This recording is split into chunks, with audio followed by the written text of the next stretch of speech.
nothing I was doing was working. It just felt like an impossible wall to break through. I remember waking up, like it literally, I'm not talking about waking up in bed. I mean like a very, very loud wake up call in my life where I had to finally sit down and have a really difficult conversation with myself about what am I doing? Like, who am I with? What am I doing? Is this what I'm happy with? Is this it? This is not happiness. This is not true partnership right now. And I had to have that conversation surrounding what I was going to do. It was like I couldn't recognize myself anymore. And when you get to a point where you're that far beyond being you, that's a really dark, heavy, and low space to be in. Welcome to the Pave Your Paradise podcast. I'm Mandy Ross, international media personality, speaker, writer, life cheerleader, and coach. Each episode, I'll share a guest or an idea to help you blast through your limiting beliefs, nourish your soul, and connect with yourself to take your relationships, health, business, and life to a next level. We don't play small. We're meant for great things. We take our struggles and turn them into slam dunk successes. This is the place for you to create your best you so you can pave your personal path to paradise. Are you with me? Let's do this. Hello and welcome back to the show. I'm Mandy, and first off, I just want to thank you so much for tuning in and for your continued support if you are a regular listener. Your subscriptions, your reviews, and your shares mean the absolute world to me, and I feel honored for you to be spending your time with me. I'd love to know what you're doing while you're listening to me right now. Are you walking, driving? Are you doing stretching and yoga in your pajamas in the living room? No personal experience there. Wink, wink.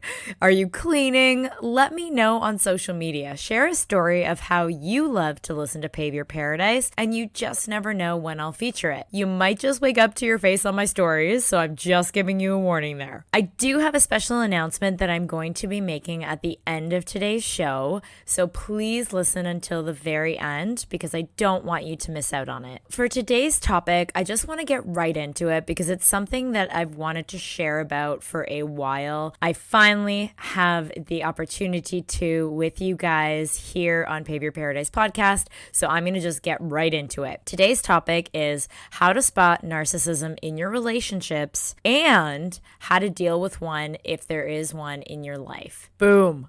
Yes, I know it's a bit of a heavy topic today, but there is a very powerful reason behind why I want to produce this episode for you guys. The reason is because narcissists or people with narcissistic tendencies can literally make your life a living hell, especially when you're unaware of what's really going on.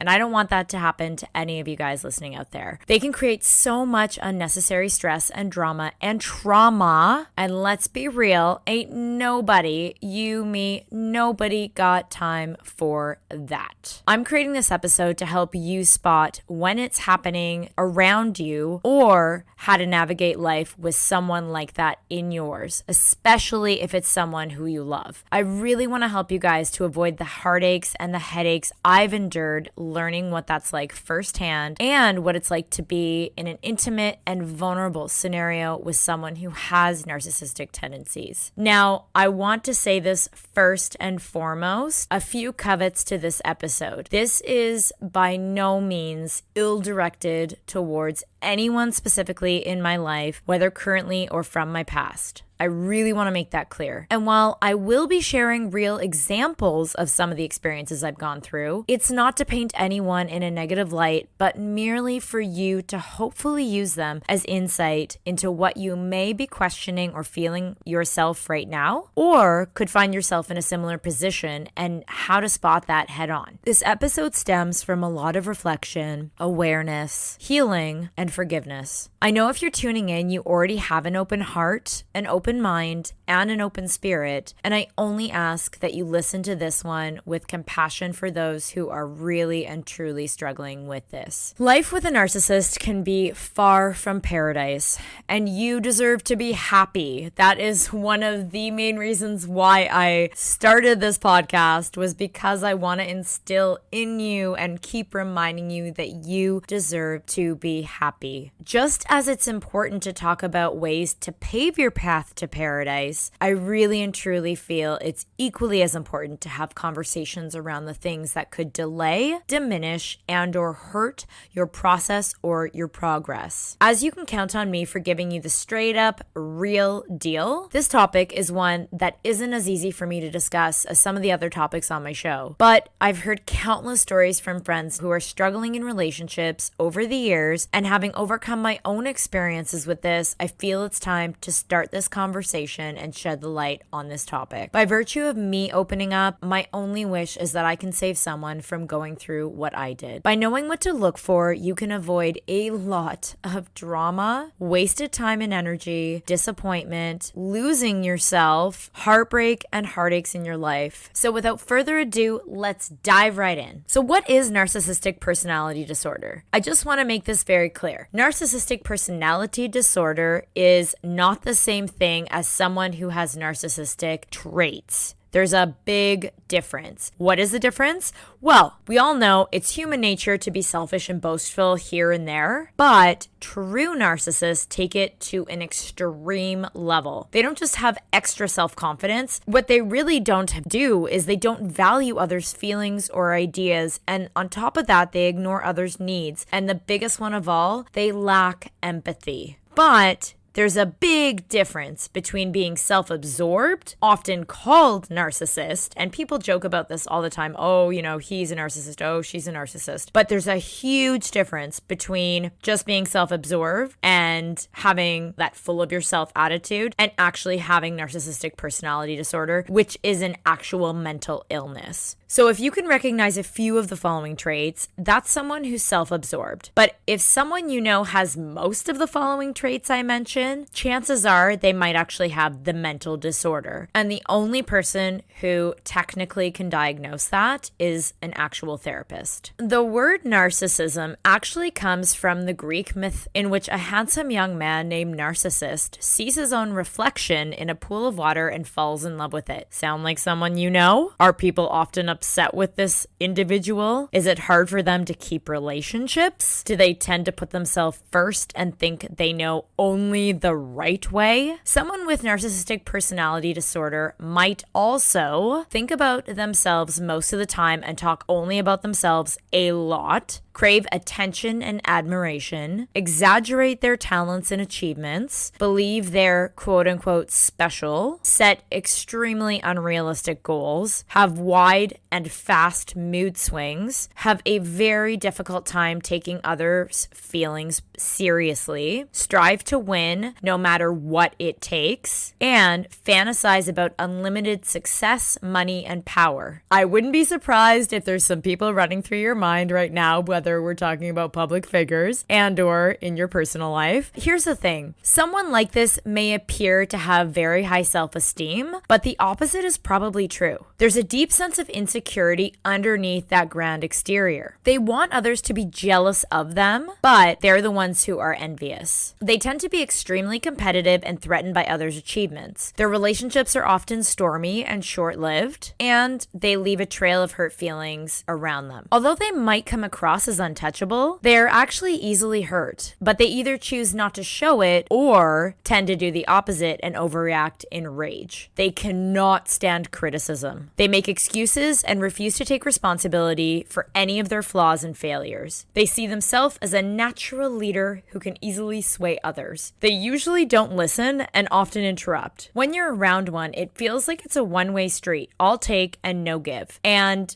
you'll often hear this in my episodes, especially about about relationships, I firmly believe that relationships, it's imperative that they be a give and a take. It has to be a genuine, loving exchange. So narcissists, it's like they don't have that wired in their DNA. They don't have that concept as something that they adhere to. Here's where things can get sometimes confusing. Someone can be a narcissist, but not actually have the disorder. So they might be really self-absorbed and hyper-competitive, but not to the extent that it disrupts their daily life. It's been proven that most people are drawn to narcissists because they find them attractive, charismatic, and they're oftentimes very exciting, the people that kind of stand out in the crowd. And here's the thing, confidence can be very charming, and a lot of successful leaders are often more assertive and demanding. So it can be hard to tell upon meeting someone if they're just confident,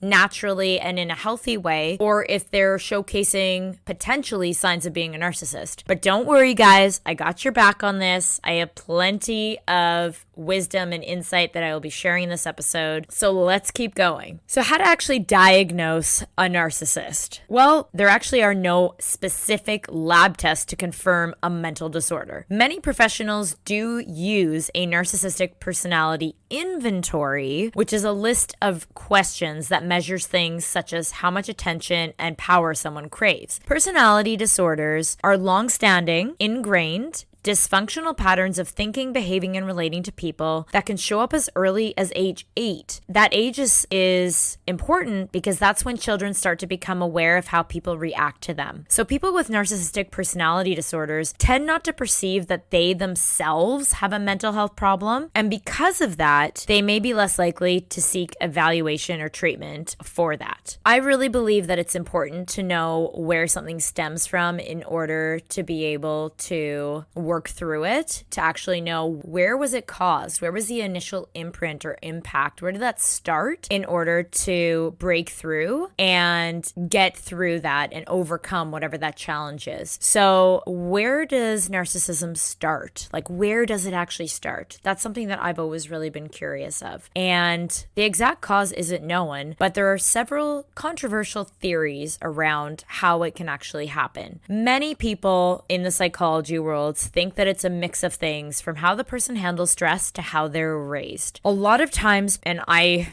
will say I'm totally a Freudian believer of the relationship between your caregivers, your parents, and how you turn out as an adult. And so the following theories I really believe to be the cause. You guys can have your own thoughts and theories on it, but two of the most popular theories around where narcissism stems from. One is that parents who put their children on a pedestal and shower them with endless praise, that can plant a seed of narcissism. But there's also another theory that makes just as much sense to me that is different, and that is children who are ignored or abused tend to be self-centered almost as a survival instinct. So they feel the need to look out for themselves because no one else will. And while we can't prove either of those is 100% a valid cause or reason for why people become narcissists, to me those two make sense. And it actually, when I think about the people in my life that have those tendencies, it makes complete sense. That's all I'm going to say. Treatment.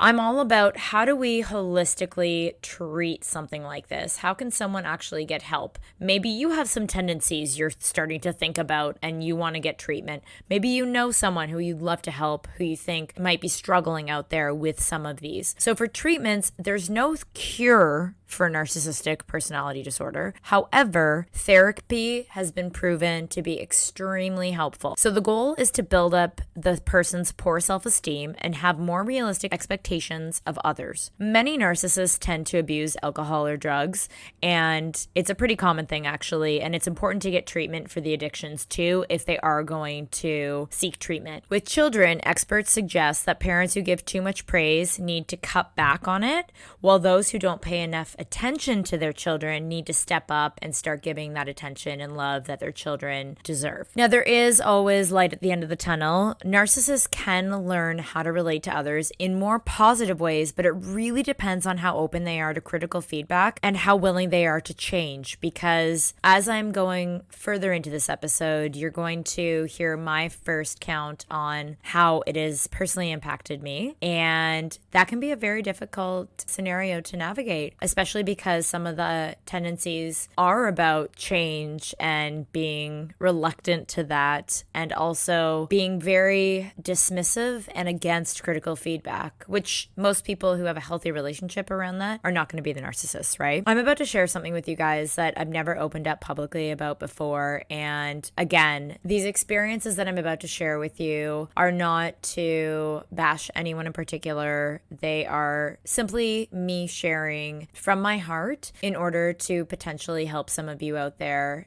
either in your current situations or in how to navigate in a situation you might find yourself in. So again, please, I just ask that you listen with complete compassion. I really just want this to be a loving, supportive environment for us to be able to have these kind of conversations, for me to open up about things, and hopefully just to positively impact your lives because of it. So with that being said, my personal story begins with intimate relationships, that being my dating life. And I laugh now, but I can say that I've actually been through quite a lot in the few years that I've been on this planet in my intimate relationships with men. I have dated more than one person who had extremely prevalent narcissistic tendencies. I am an empath. There's theories about how empaths typically attract narcissists because empaths are very compassionate, very innocent. They always want to help and fix situations. If you're an empath, you want to be a source of love. You want to support. You want to encourage other people around you. And unfortunately, narcissists want to take full advantage of that. Because of that, it can make for an incredibly tumultuous, traumatizing, and toxic relationship and environment. And if you've ever been in that situation where you've either been the empath and have dealt with a narcissist, or you've seen an empath and a narcissist together,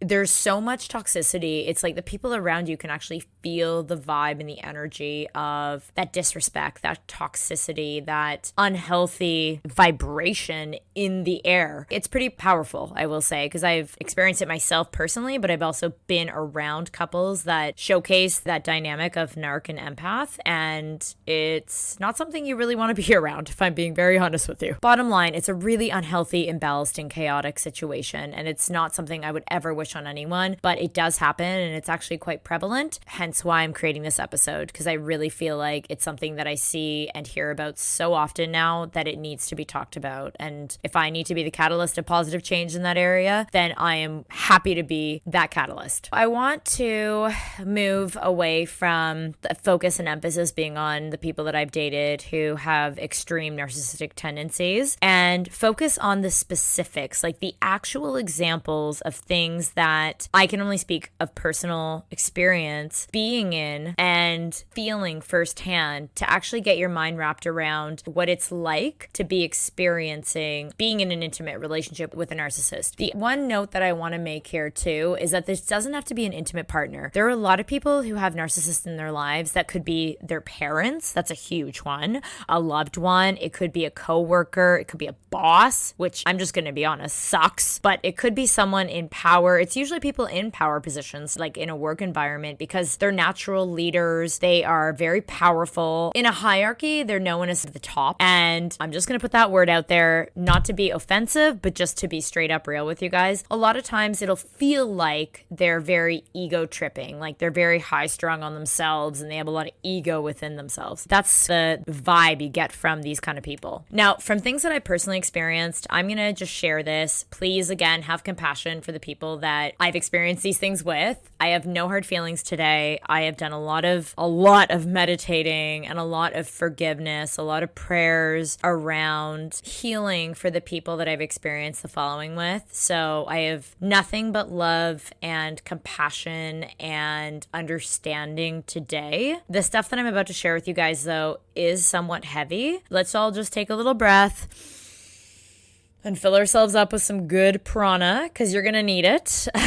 Just saying. This is not the easiest thing for me to share, I will say, because I'm such a positive person. But again, I really think it's important to have these difficult chats and conversations with you guys about things that are not so pretty, because this is real life. And this shit, I'm sorry for the language, but this shit happens, and it happens to good people. I consider myself a really positive, good person and a loving soul. But you sometimes find yourself in these situations that really make you question and grow and change you forever. And I really do believe that they are necessary for the evolution of your spirit. So here they are, the common traits of narcissists. And this is me speaking from a personal place of after effects. When I think back to relationships that I've been in with people who have strong narcissistic tendencies, perhaps you guys can relate to some of these in your current situation or in past relationships, and maybe some sort of light will pop on for you or come on that will give you some insight into what maybe was going on or what is going on right now. And that's my only hope, is that this can just be a guiding light, an insight maybe deeper into something that perhaps you're either unaware of or unsure of. So some of the stuff that I've dealt with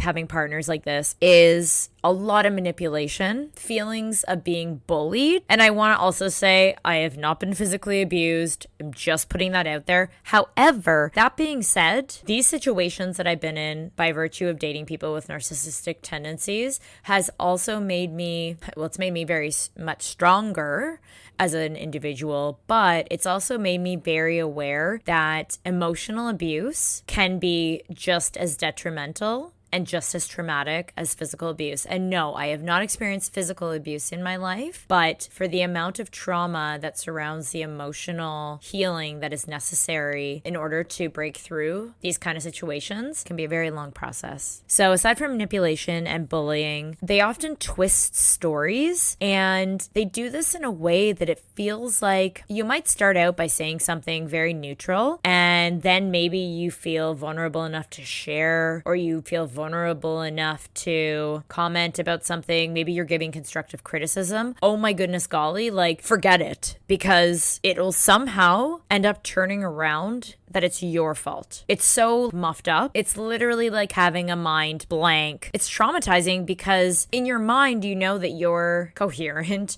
you know that you're thinking clearly, and somehow by the end of a conversation with someone who's really manipulative and who has an art at twisting stories around, somehow it ends up on you that it's your fault, because narcissists never ever are at fault in their minds. They have zero accountability, and they like to play a little thing that I like to call the shame, blame, guilt trip game. And it's pretty straightforward when I say it like that. But essentially, they like to shame you, they like to blame you, and they are master guilt trippers. There was a lot of put downs in these relationships. There's a lot of jabs that don't really seem like initially they are put downs. They're kind of these little comments here and there that chip away at your self-esteem. It's like they're trying to chip away at your confidence, chip away at what makes you bright and beautiful and glowing and light. And they just keep chipping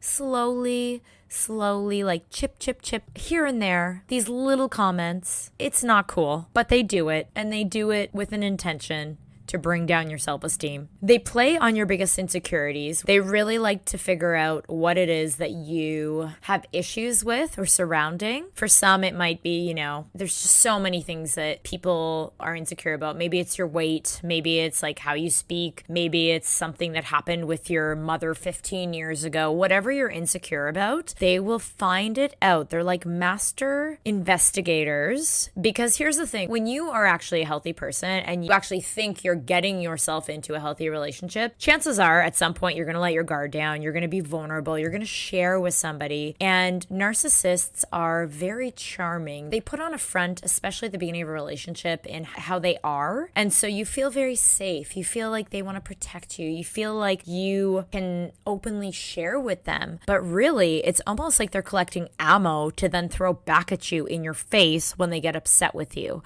And I know that sounds probably insane for some of you have never dealt with a person like this. I thought it was insane the first few times I actually dealt with it. And literally, you start questioning, like, what is going on? It literally feels like nothing you've ever experienced until you experience. It's just one of those kind of scenarios. Aside from that, they also have this tendency to what I like to call it the dangling carrot effect. And it's literally like whatever they know you care about, they will speak about it, talk about it, and refer to it as, well, I'll help you in this way, but only if. So it's kind of like they'll dangle, like kind of just like in front of your face, but not literally with a carrot and not literally your thing. It's more so like a feeling, like they want to get you excited so that you'll only inevitably be let down. They never have an intention of following through. That's the takeaway of that one. They want to dangle something that is important to you in front of you constantly, so you get hyped up, you get excited, as you naturally should be in a healthy relationship. You should be able to make plans with somebody. You should be able to rely on them for helping you with things that are important to you. In the case of a narcissist, their only intention is just to bring you down. So ultimately, they'll use whatever tactics they can in order to make that happen. And a dangling carrot is perfect because it allows them to really toy with your emotions and get you really excited and hyped up. And then it's their way of literally like squashing your excitement, squashing your happiness. Another thing is threats. Looking back, I haven't had anything crazy. Otherwise, obviously, I would have ended my relationships at the time. But threats don't always have to be something that need the cops called in for. Threats could be subtle. Threats could be something like, well, I'll leave you if. Well, if things don't change, I'll da da da da. It's like these kind of things that just toy with your insecurities. And maybe if you're someone that really, really needs security in your relationships, it's very difficult, if not impossible, to build on a foundation that is not built on trust. So if you constantly have someone threatening the stability in your relationship, you're never going to be able to build on a solid foundation together. So narcissists are skilled at being able to constantly give you this underlying feeling of insecurity. And because of that, it's pretty much impossible to have a healthy relationship with them. Another thing they're known for, and this is not something I've personally dealt with, but I know other people who have, and it is a common trait, is that they really like to isolate you because in their mind, if they can get you away from any other person who is healthy or who might actually clue into what the hell's going on between the two of you, they want to make sure that you literally can only depend on them, and it turns into a very unhealthy codependency. It's such a bad scenario when you're going through something so heartbreaking and you have no one to turn to, but that's exactly what they try to create around you, is zero support system. As mentioned before, they can also be extremely jealous, and it doesn't have to be in a sense of jealousy, for example, in an intimate relationship with a partner. It doesn't just have to look like them just being jealous of other connections you might have, like say if you're a woman, if you have guy friends, or vice versa if you have female friends. It doesn't just have to look like maybe you guys are out and some guy or girl checks you out and they get upset about it. It could literally be they actually are jealous of you and what you're doing and what you're accomplishing. And that's the psychological twistedness of it. It's really just messed up. They're really insecure, and because of that, a lot of times they'll project their shortfalls onto you as your downfalls. That's a big takeaway there. So, for example, in the past, I've had partners who say they're really insecure about an area of their life. They'll turn it around and they'll start criticizing you on that specific area. And literally, it's just a projection of their own insecurities. But they will never say that to you. They just want to make you feel like they're tearing you down. And that's another thing. They'll try to tear down anything that you excel at because, again, it's like they just want to chip and chip and chip away at your self-esteem and your confidence to make you weak. It's essentially trying to make you weak so that you can't stand up to them. That's, in essence, it's kind of just about that for them. They speak to you in a condescending way. This is definitely, I've had this happen in relationships. And when you're someone who only speaks from a loving space and you really want to make your words count and make them caring and supportive, it can shock you to like a degree that you're not even used to because you've never been spoken to in that way. They talk down to you. I'm not just talking condescending like you're someone less than them. Sometimes they talk down to you in a way that's like you don't even matter. Like your opinion, your voice, you do not matter in their eyes. And that is never okay. I'm telling you this right now because you guys need to hear it. That is never okay, ever. Another thing that they will do, and I've experienced this, is they will either subtly put you down in front of others, or they'll put you in an uncomfortable situation around others that they know will make you feel badly. And again, none of this I want to come across as a victim mentality. These are straight up tendencies and traits that someone is trying to do something ill to you. This is not a poor me attitude. This is someone is manipulating a situation in order to not have your best intentions at heart. And that's where I'm coming from with these things that I'm mentioning. And so that being said, it's not that ultimately, sure, they can't make you feel anything. But I will be honest with you, I've been in situations before where someone who I was dating actually has put me in a situation where knowingly they've said or done things in a group of people that they knew over something that I was very sensitive about. And they did that on purpose with the intention of just making me feel awkward. And that's not something a good partner does. Your partner is supposed to have your back. So situations like that really, they put an imprint on you because your soul always knows. Your gut always knows. You always know within that it's not right. I think a lot of times it's so easy for you to quiet that voice because part of you doesn't want to believe that it's actually happening. And I've been there. I'm only saying that because I've been in that situation. So it's really important to actually tune in. And in those situations where you feel like something's extremely off and you feel drained, those are the times when you actually need to hear your inner voice and listen in and tune in the most. This is one I've definitely dealt with, especially, I'm sure you can tell, I am a super excited and super positive person. Not all the time, but I'm human, so I have my down days too. But here's the thing, someone who has a narcissistic personality disorder or has extreme narcissist traits, they will try to bash your excitement. They will try to dim your light. They will try to tear down the joy and happiness that you have. And this is because they are unhappy with themselves. They are not able to have that inner joy. And when they see it in someone, it's as though they can't stand it. It's that jealousy, but it's more than that. It's like an innate desire to bash things that actually are happy and positive around them. Because if you're not happy with yourself, it's the saying, misery loves company. So they will do everything in their power to try and tear that out of you as well, so you can join them in that misery. And again, that is not what a healthy partnership or relationship looks like. That is not what is supposed to happen in a healthy relationship. The other thing that tends to happen is they get frustrated with themselves a lot. Because of that, a lot of times they'll just lash out at you. They're really unhappy. They're really angry within, and for no reason other than just being in a rage, they'll just lash out at you. They'll blow up on you.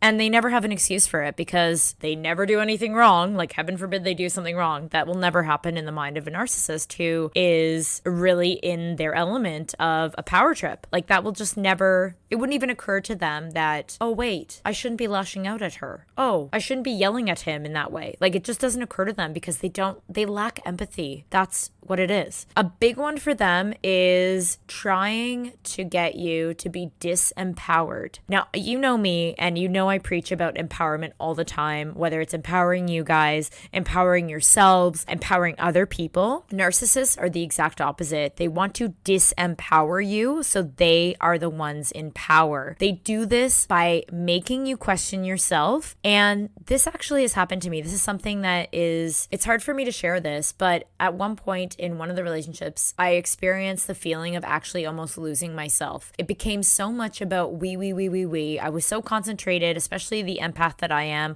on making things right, on trying everything I could to make this relationship work, on being the best me, and nothing I was doing was working. It just felt like an impossible wall to break through. I remember waking up, like it literally, I'm not talking about waking up in bed. I mean like a very, very loud wake up call in my life where I had to finally sit down and have a really difficult conversation with myself about what am I doing? Like, who am I with? What am I doing? Is this what I'm happy with? Is this it? This is not happiness. This is not true partnership right now. And I had to have that conversation surrounding what I was going to do. It was like I couldn't recognize myself anymore. And when you get to a point where you're that far beyond being you, that's a really dark, heavy, and low space to be in. That is really something that is a challenge to break through. And thankfully, luckily, I was able to not completely fade away and not become so weak that I actually lost myself in that state. I'm going to share some tips with you guys coming up on how to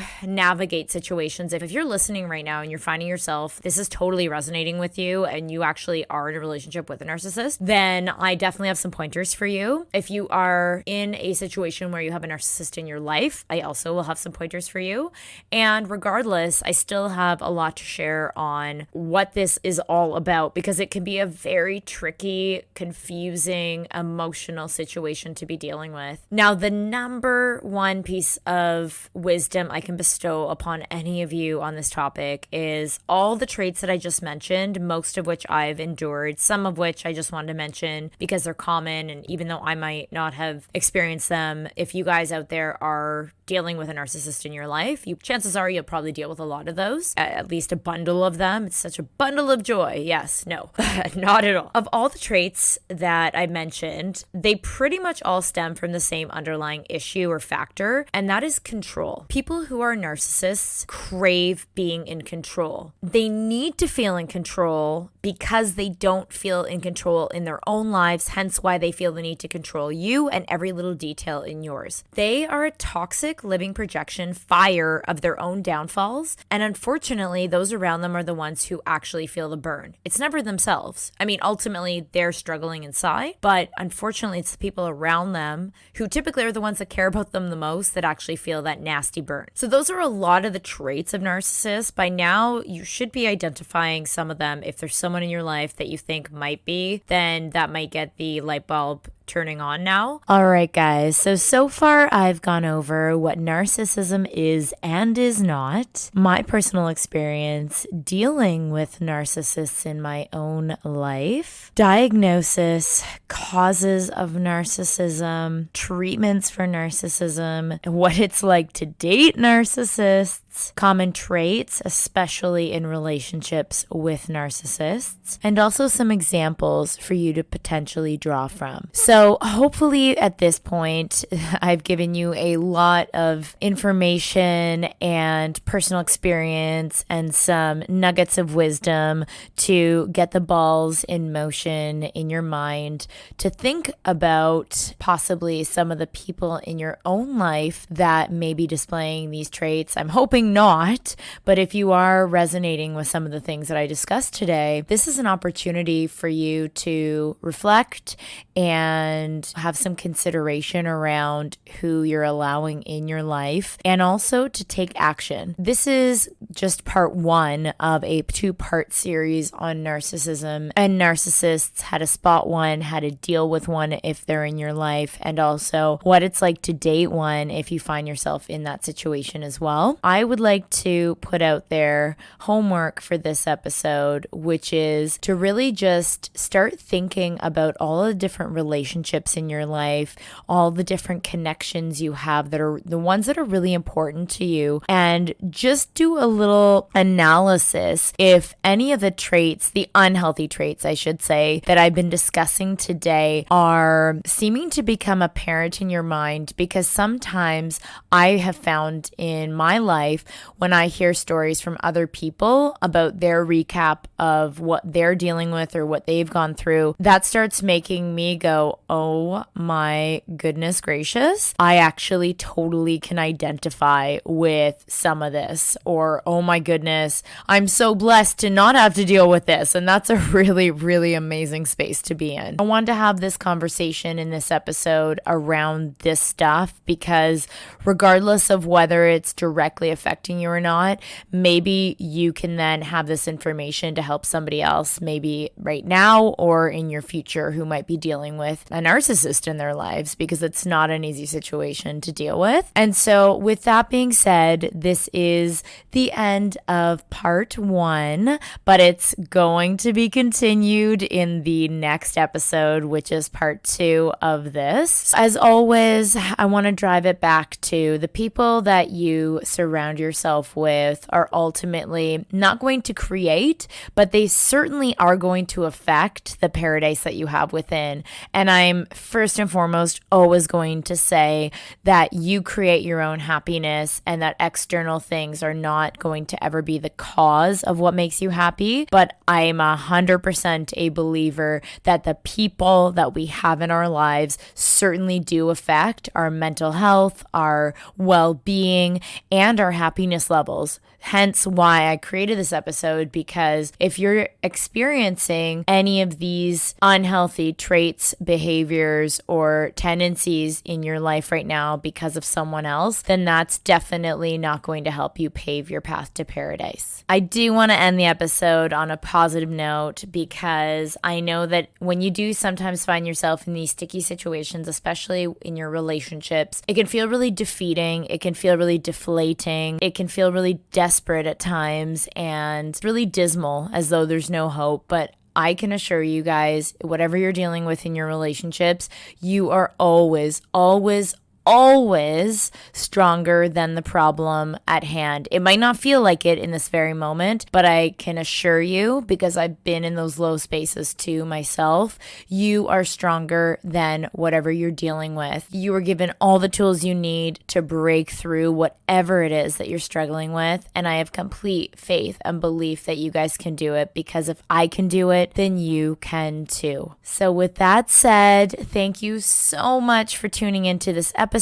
If you're loving our time together and love to support this podcast, then please share it, leave me a 5-star review, and of course, subscribe to hear future episodes, which I will be coming out with part 2 as my next Pave Your Paradise episode. So if you love this one, please tune in, because I'm going to continue diving into this topic of narcissism. I'll be sharing the different types of narcissists, because they come in all sorts of packages and you want to know how to spot each one. If there's hope, is there hope if you're actually dealing with a narcissist in your life, that things can improve? How to cope with one if it's somebody that you love and you do not want to end the relationship. And also when to stay or leave, because ultimately that is a really important question you're going to have to ask yourself. So please tune in. And I'm also going to be sharing an incident that I've actually never revealed publicly before